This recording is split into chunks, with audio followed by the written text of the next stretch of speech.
You're watching 12 WKRC TV, a new generation of news. 12 Newsmakers starts now. Good morning and welcome to Newsmakers.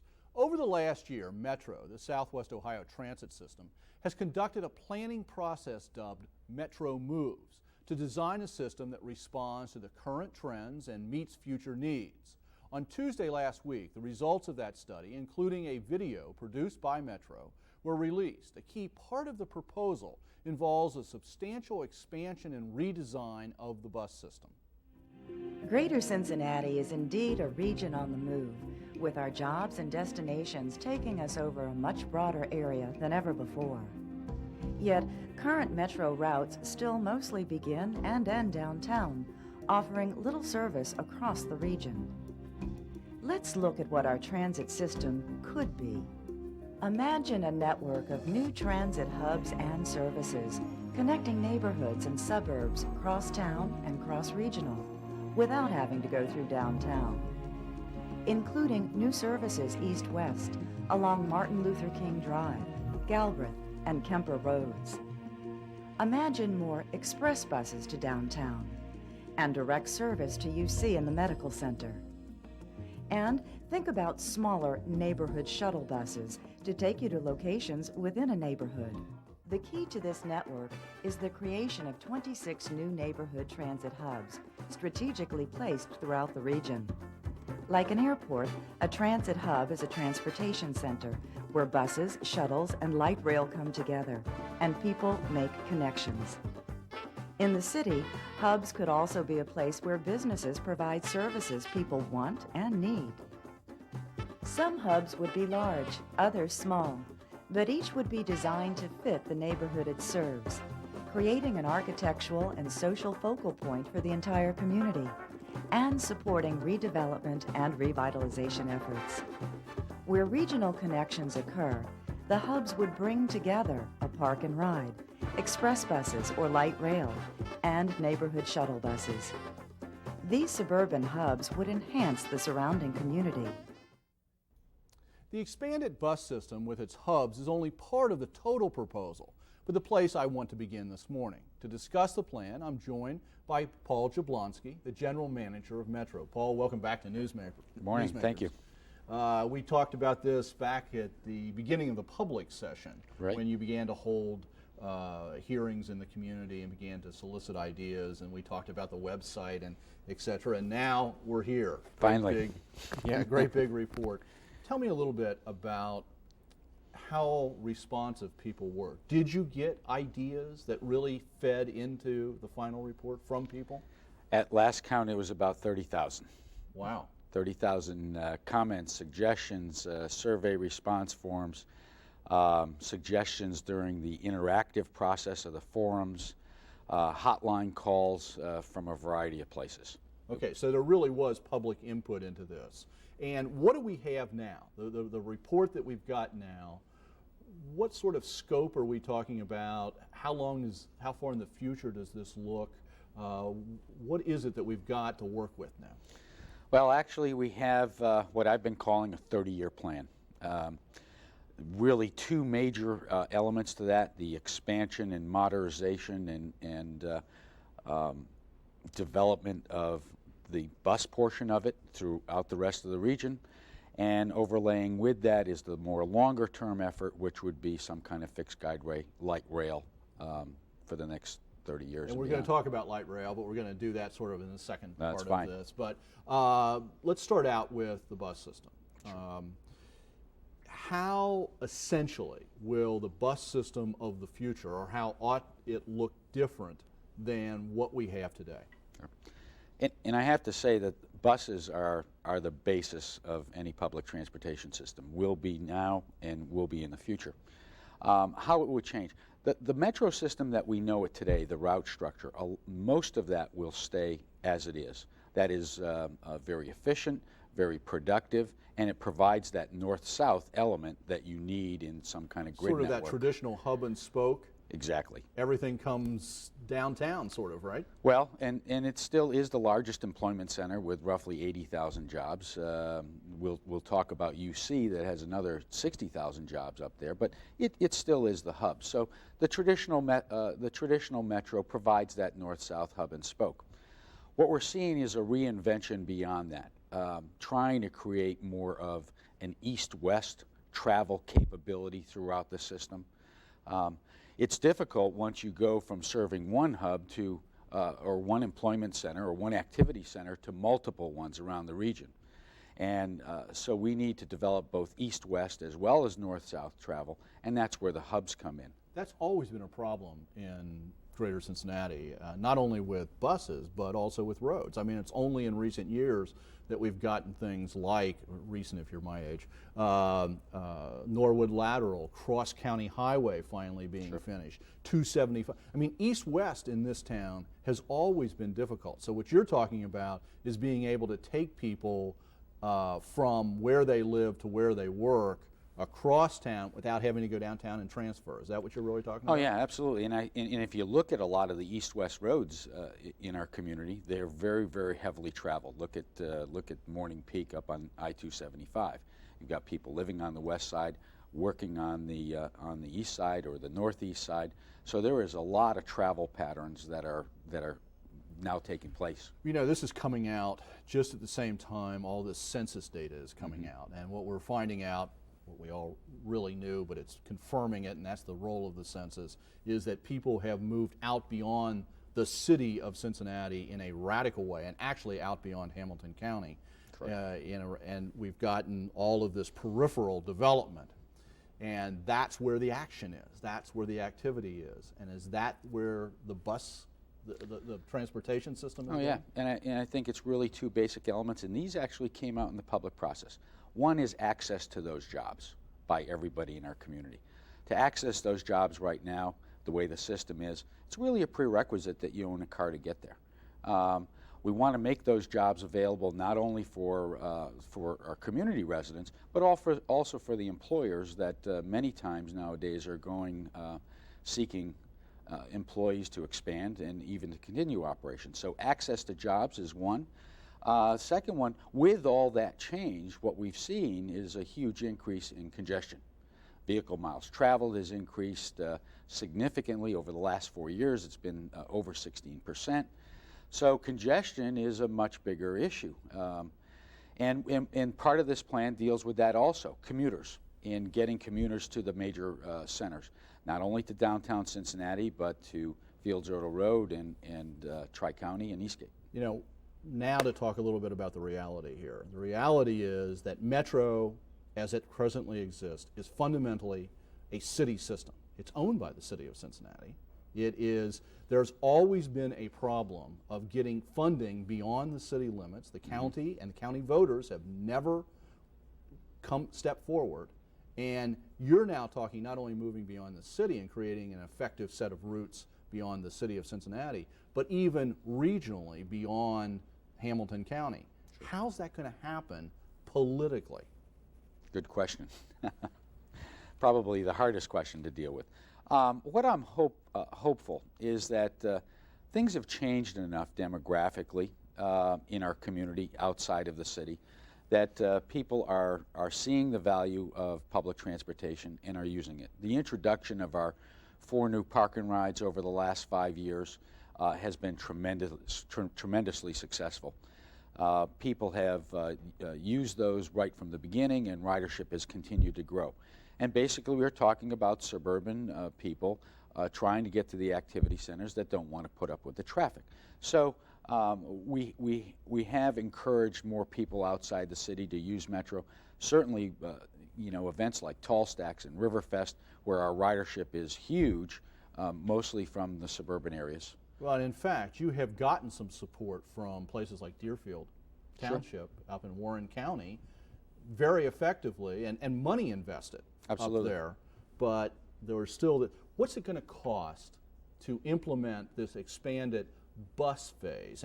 And by the way, we just saw a map of all of these the 26 proposed hubs, and we've got some images of the buildings, and we saw a little bit of it in the video, that the hubs is part of that as places where people can wait for the buses, but also become centers for development in a neighborhood. What's it going to cost to implement the bus portion of this? On the capital side, it's estimated between 100 and 200 million, and I know that's a big spread. We can build up to the 100 million fairly easy with the number of buses, and we need a new operating division because we're currently at capacity. New shelters, new signage, things like that, also some technology updates. The spread really comes in the development of these hubs. We have to go through a scoping process, working with the neighborhood, working with the community, working with our own transit planners. How big do these need to be? Do we need to have a 250 car park and ride lot at a hub, or does it need to be a 750 car parking lot? That means how much land you have to buy. Absolutely, and that will be a major So impact on that's cost. the capital cost. What about increased operating during the year? Our operating costs in a fully built-out scenario right now are estimated at approximately 30 million before fares, so it would be less than that. What we're talking about is a significant expansion of service on the street. We are trying to move away a little bit because of those demographic changes that not everybody is working first shift anymore, that it is around the clock. The service expansions will be more all throughout the day. We want to create this basic grid network that people can rely on, not just from 6 to 8:30 in the morning, but all throughout the day and evening. And one of the things that I found interesting was the idea of having different types of equipment. I mean, not just the big Metro coach, but also the smaller vans that service certain neighborhoods. Sure. And companion to that, I think, at least as I read the report, was there's certain targeted places, UC, the hospital complex, maybe some others, where lots of people go, and making sure the service is going to that place. Sure. Well, the neighborhood services really serve two functions, and they're at either end of the spectrum. It's either a residential area that we're serving or a commercial area.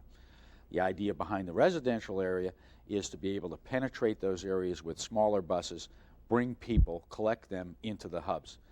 On the flip side of that, in the commercial areas, we know that especially in the suburban areas, job sites are not within easy walking distance of any one point.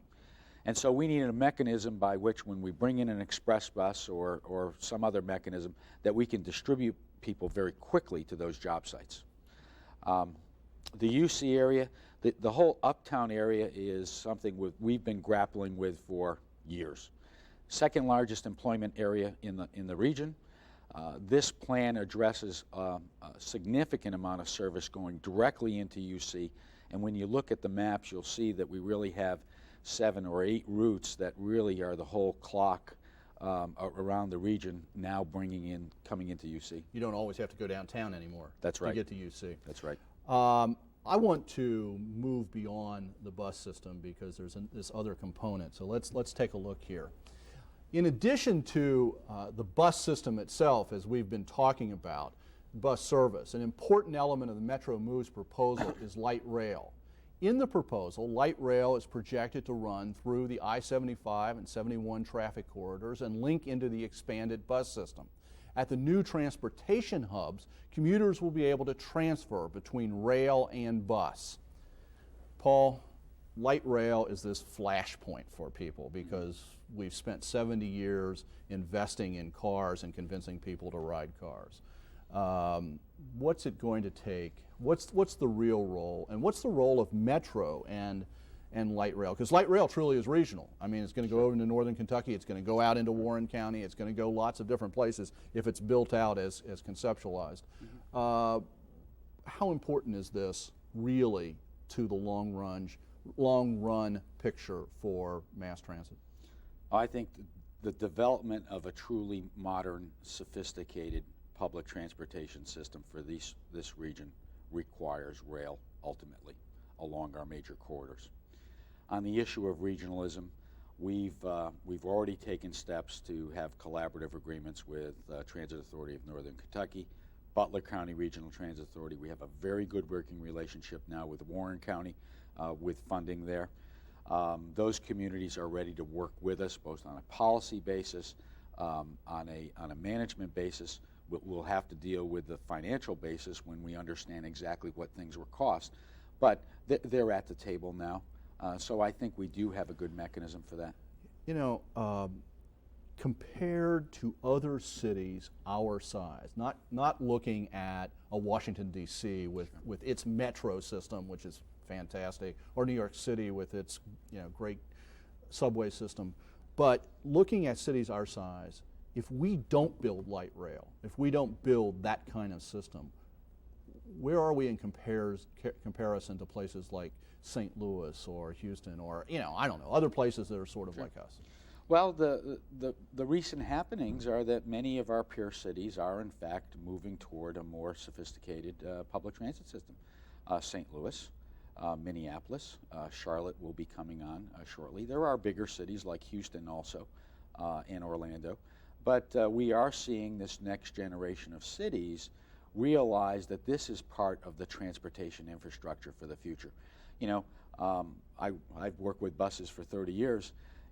Problem is that buses have to share the same roadways that the cars do. And ultimately, when congestion gets to a point where it begins to slow that down, it slows down our system also. What about the argument that light rail will never pay for itself, that through the fare box will never pay for itself? Well, and that's probably true, but there isn't really a transportation system out there, whether it's roadways or whether it's public transportation system. Don't I pay for my own automobile? Don't I make that work myself? Oh, yes, you do, but there's a lot of public investment in the infrastructure around that helps you use that car. It's not only gas tax, there is even local subsidy. Example I always use, if you go up I-71 and if you have an accident, let's say in Montgomery, it's the Montgomery Police Department that investigates that accident and has labor and manpower there. That comes out of local revenue sources. So there is a lot of subsidy into the car and into the highway system that is really invisible to most people. Yeah, and that this whole issue, from a historian's point of view, and understanding the investment that we've made over the decades, it's hard. And if we just added a mile, an extra lane someplace, even assuming it was possible on I-75 or 71, where some places it's not because the overpasses won't allow it. But even if you add another lane, what's that cost? Well, ODOT actually estimated the cost of adding a lane in each direction on both 71 and 75. And the range is about $1.2 to $1.5 billion per roadway. Billion. Billion. Okay, billion. So that's you got to use that number in comparison to these other numbers when you talk about numbers. And the economists that we've had studying, shows the value of that investment. Spend $1.5 billion to add another lane. You're right back where you started with congestion-wise after about 7 years here, and after 12 years, you are back where you would have been had you not done it. Well, we're out of time for this morning. Congratulations on this study. If people who want to get in touch with Metro, there is a website, www.metromoves.com, and there's going to be 7 public hearings in April and May. People can find the exact time and place as close to their home for that, and also other information about Metro Moves. Paul, Correct. Thank you. We're going to keep having you back on this topic. This is essential. Thank you. Thank you. Stay tuned. The most dramatic and disturbing event of the 20th century was the Holocaust that left 6 million European Jews dead. After the break, a look at a new exhibit about how the surviving remnant rebuilt their lives.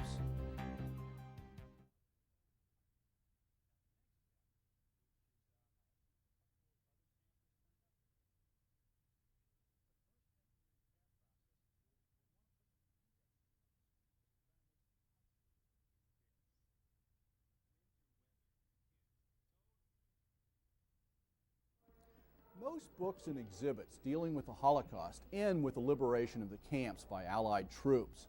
But a traveling exhibit developed by Hebrew Union College and now at the Cincinnati Museum Center focuses on the heroic efforts of the survivors to rebuild their lives as individuals and as Jews. In one case, that story is localized through the photographs, documents, and a prayer book documenting the survival of one family of displaced persons who reestablished themselves in Fort Wayne, Indiana. Welcome back. By the time Allied troops liberated the concentration camps in the spring of 1945, the surviving remnant no longer feared death, but they did fear life. To talk about the heroic story of recreating individual lives and Jewish lives after the Holocaust, I am joined this morning by Gail Mermelstein, whose parents are survivors and whose story is highlighted in the exhibit at the Cincinnati Museum Center. Gail, welcome to Newsmakers. Thank you. What's your, obviously you're the child of survivors, but what's your continuing involvement with this story? Well, it's probably twofold. One part of it is certainly personal, and the other part, I guess I could say, is professional in a sense. I volunteer as the president of our local Holocaust survivors organization called Combined Generations of the Holocaust, and they represent Holocaust survivors and their second generation and third generation. And I'm project director of a new permanent Holocaust exhibit that we're working on at Hebrew Union College through the Center for Holocaust and Humanity Education that's documenting the journeys of local Holocaust survivors. And I've also been an interview for the Steven Spielberg project, the Survivors of the Shoah Foundation. Okay. The one thing that's good to hear about the fact that HUC is going to open a permanent exhibit is a lot of people have not and maybe will never be able to get to the Holocaust Memorial Museum in Washington. Anybody who does go to Washington needs to carve out time to do that. But it's good that there's alternatives, and that's the importance of this exhibit. Your parents, what was their situation? Where were they in 1945? Well, in 1945, my father was originally from Poland, from a city called Kielce, Poland. And he had been in several slave labor camps, and in particular in Buchenwald and Mauthausen. And he was liberated in Mauthausen by the American Army. He weighed about 60 pounds, and it took him several months to recuperate. And how old was he at that time? He was very young. He was probably about 18 or 19 at that time, typical of survivors. Right. Most survivors who survived were probably between 17 and 25. Okay. And what about your mother? My mother, she's Czech-Hungarian. She technically was born in Czechoslovakia in the far eastern province that we now consider the Ukraine. She was part of the deportation of Hungarian Jews and was in Auschwitz, and then as Allied forces moved in January of '45, she was moved, she was on a death march and ended up in Bergen-Belsen.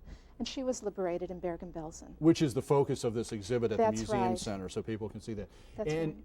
How did your parents, and I'm not going to get it, I'm very aware of time, how did your parents end up, why America rather than Israel? Why Fort Wayne, Indiana? Let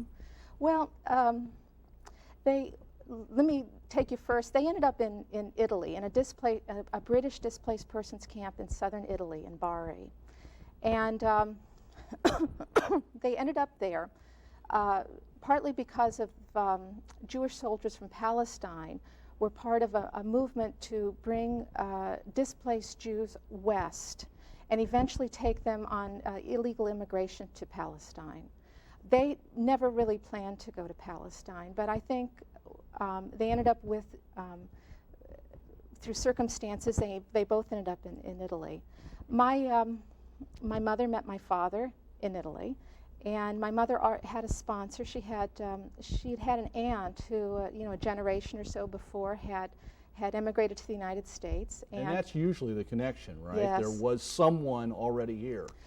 In some cases. And other people were simply sponsored by the local Jewish federations and by other Jewish civic organizations. But in my mother's case, she had a sponsor, her uncle, who lived in Fort Wayne, and he sponsored her, and my father actually had his own sponsor in New York, but when they married, they ended up coming to Fort Wayne. We got less than a minute. I'm very aware of time. And I can encourage people to go to the show, but as you were growing up, did you hear about this experience right from the beginning, or was this something that couldn't be talked about? My parents talked about it all the time. I think as a child, though, it was hard to ask questions, and I regret now that I didn't have the ability as an adult to ask the questions I want to know now. My father's since passed away. But my parents did talk, and my father was one of the few survivors who allowed himself to be interviewed 30 or 40 years ago publicly. Well, listen, I want to reinforce the fact that the exhibit, Rebirth After the Holocaust, is open to the public through April 29th at the Cincinnati Museum Center, and it's free. It's in the Collett Gallery right on the first floor. You can just walk in. You don't have to pay for any part of the Museum Center, and it really is an important exhibit, and your story is told there in small. Thank you for being here this morning. Thank you very much. Okay. Thank you for making Newsmakers a part of your Sunday morning. Join us again next week to meet the men and the women who are shaping our community for the future.